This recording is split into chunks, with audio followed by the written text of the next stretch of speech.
بسم اللہ الرحمن الرحیم۔ میری عمر 36 سال ہے۔ میری لو میرج ہوئی تھی۔ ہم کلاس فیلوز تھے اور ایک دوسرے کو 6 سال سے جانتے تھے۔ ہم بہترین دوست تھے۔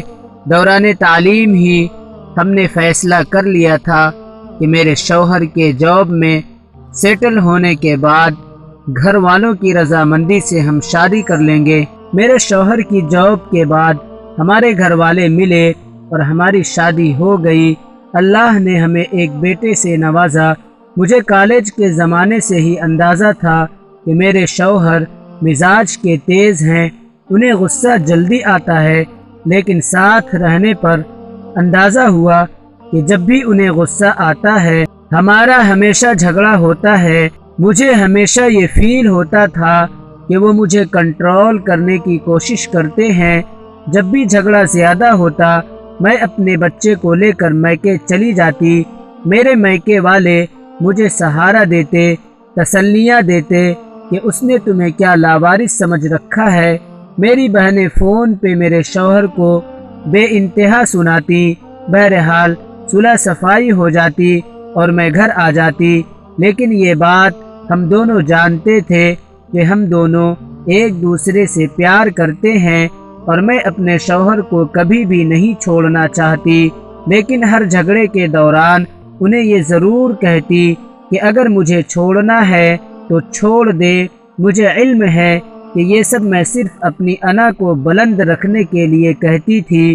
ایک بار ہمارا جھگڑا اتنا بڑھا کہ انہوں نے پہلی بار مجھ پہ ہاتھ اٹھایا اور گھر سے باہر نکال دیا۔ میں سیدھا اپنے میکے گئی۔ میرے گھر والے مجھے لے کر سیدھا پولیس اسٹیشن گئے۔ میرے شوہر اریسٹ ہو گئے۔ سسرال والوں نے مجھے کیس واپس لینے کے لیے کہا۔ میرے شوہر نے مجھ سے معافی مانگی اور کہا کہ آئندہ یہ سب نہیں ہوگا۔ میں نے کیس واپس لے لیا اور واپس اپنے گھر چلی گئی۔ 3 ماہ بعد ہمارا پھر سے جھگڑا ہوا اور میں ہمیشہ کی طرح بچہ اٹھا کر اپنے میکے چلی آئی۔ 2 دن بعد مجھے خبر ملی کہ میرے شوہر اسپتال میں ہیں۔ میرے گھر والوں نے مشورہ دیا کہ مجھے انہیں دیکھنے جانے کی کوئی ضرورت نہیں، بلکہ میری بہنوں کا کہنا تھا کہ یہ سب ڈرامہ ہے، تمہیں ایموشنلی بلیک میل کرنے کے لیے۔ وہ 1 ہفتہ اسپتال میں رہے۔ نہ میں ملنے گئی اور نہ ہی کال کی۔ کچھ دنوں بعد مجھے طلاق کا سمن ملا۔ مجھے طلاق نہیں چاہیے تھی۔ مجھے اپنے شوہر سے محبت تھی۔ میں اپنا گھر خراب نہیں کرنا چاہتی تھی، لیکن میری انا آڑے آ رہی تھی۔ مجھے لگا کہ طلاق کا منع کر کے میں نیچی ہو جاؤں گی۔ میں نے انہیں کال کی کہ جب چاہیں طلاق لے لیں، میں بھی اس جہنم میں نہیں رہنا چاہتی۔ کورٹ میں ہمارا کیس آسانی سے نمٹ گیا۔ میرے شوہر نے میری ساری ڈیمانڈ، بچے کی کسٹڈی اور خرچہ دینا قبول کر لیا۔ ان کا کہنا تھا کہ وہ میری سب باتیں ماننے کے لیے تیار ہیں، انہیں صرف طلاق چاہیے۔ اس طرح جولائی 2009 میں میری طلاق ہو گئی۔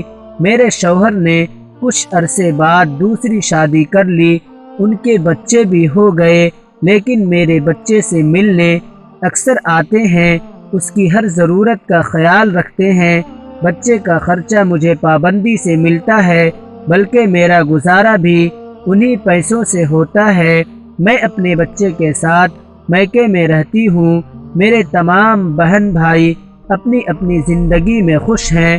میری وہ بہنیں جو خود فون کر کے میرے شوہر کو باتیں سنایا کرتی تھیں، وہ اب مجھے مورد الزام ٹھہراتی ہیں۔ مجھے اب احساس ہوتا ہے کہ میں اپنی شادی بچا سکتی تھی اگر میں نے ہر بات میں دوسروں کو نہ انوالو کیا ہوتا۔ کبھی کبھی ہمارے خیر خواہی ہمیں ڈبوتے ہیں۔ میں ابھی بھی یہ نہیں کہہ رہی کہ میرے شوہر یا میری غلطی نہیں تھی، لیکن ہمارے جھگڑے اتنے بڑے نہیں تھے جن کی وجہ سے طلاق لی جاتی۔ یہ میری درخواست ہے سارے کپلز سے کہ جہاں تک ہو سکے اپنے معاملے خود نمٹائیں۔ آپ کا خود سے بڑھ کر کوئی خیر خواہ نہیں۔